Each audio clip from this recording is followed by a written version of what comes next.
আপনি পানি খাবেন? কেউ আছেন? ভালো আছেন?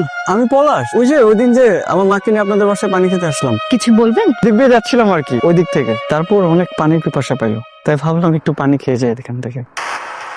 আপনাদের পানিটা তো খুব মিষ্টি। কে রান্না করে? হ্যাঁ, নিশ্চয়ই আপনি করেন, রাইট? আজকে আরেকবার খাবেন না? না। পলাশ, কিছু বলবো? কি বল? এতগুলো মেয়ের ছবি দেখালাম, একটা মেয়ের ছবি পছন্দ হয় না। আচ্ছা এই, তুই কি চাস যে আমার একমাত্র ছেলে বউ না দেখে আমি পৃথিবী থেকে চলে যাই? আমি তোমার একবার বলছি আমি বিয়ে করবো না, তুমি তো চিন্তা করো না তো। তা আমি চিন্তা করবো না, কে চিন্তা করবে? তুই ছাড়া আর আমার আছে কে? তোর যদি কোনো পছন্দের মেয়ে থাকে আমাকে বলতে পারিস, আমি তার সাথে তোর বিয়ে দেব। হ্যাঁ রে বকুল, আমাদের যে দুইটা ছেলে আজকে ফলো করতেছিল, ওরা কারারে? ওই যে বাইকে করে? হ্যাঁ, ওইটা আমাদের বাড়িতে মাঝে মাঝে পানি খাইতে আসে। আমার তো মনে হয়েছিল তোর প্রেমে হাবুডুবু খাইতেছে।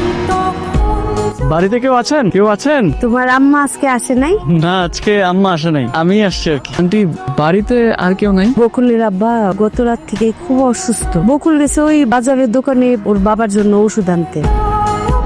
ভালো আছেন? জি।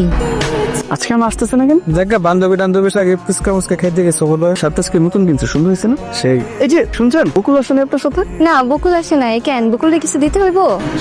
বকুলে তো কিছু দিতে হবে, এই চিঠিটা একটু আপনি বকুলে দিন। আচ্ছা, আপনি যেহেতু বকুলের বান্ধবী, আপনার কাছে তো অবশ্যই বকুলের নাম্বারটা হবে, তাই না?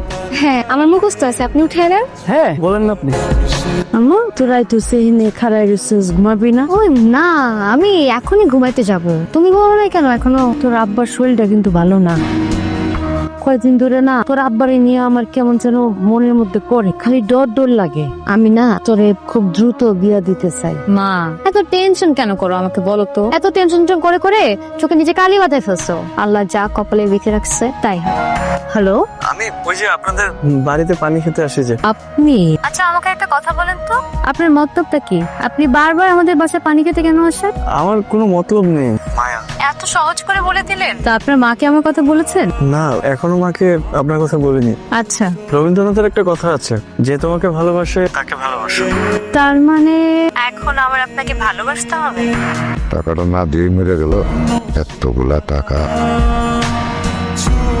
আপনি পথ ছাড়েন, সন্ধ্যা গেছে বাসা যাবো। না চাইলে কি করবা? তুমি তো আমার হবু বউ। এরকম আজ কবি আবুল তাবুল কথা যদি আরেকবার বলছেন, আমার থেকে খারাপ কিন্তু কেউ হবে না। আর তো ভাবি দেরি করেন যেত না। মাত্রই তো আপনার ভাই চলে গেল, আর কয়টা দিন সবুর করেন। ভাবি অনেকগুলা টাকা, এত টাকা লইতে আমরা অনেকদিন সবর করলাম। আমার টাকা লাগবে আজকে। আব্বা মরার আগে চাচা যান বকুল রে আমার সাথে বিয়ে দিতে চাইছিল। বকুল যদি আমার ঘরের বউ হয়ে যায় তাহলে তো আর দেনা পানা থাকবো না। বকুল যদি আমার পোলার বউ হয়ে যায় তাহলে তো কোনো সমস্যাই থাকে না। হয় বকুলে বিয়া দিবেন আর না 1 সপ্তাহ আমার টাকা দিবেন। মিথ্যা কথা। আব্বা মারা যাওয়ার আগে জীবনে এরকম কোন কথা বলেছে? সত্য মিথ্যা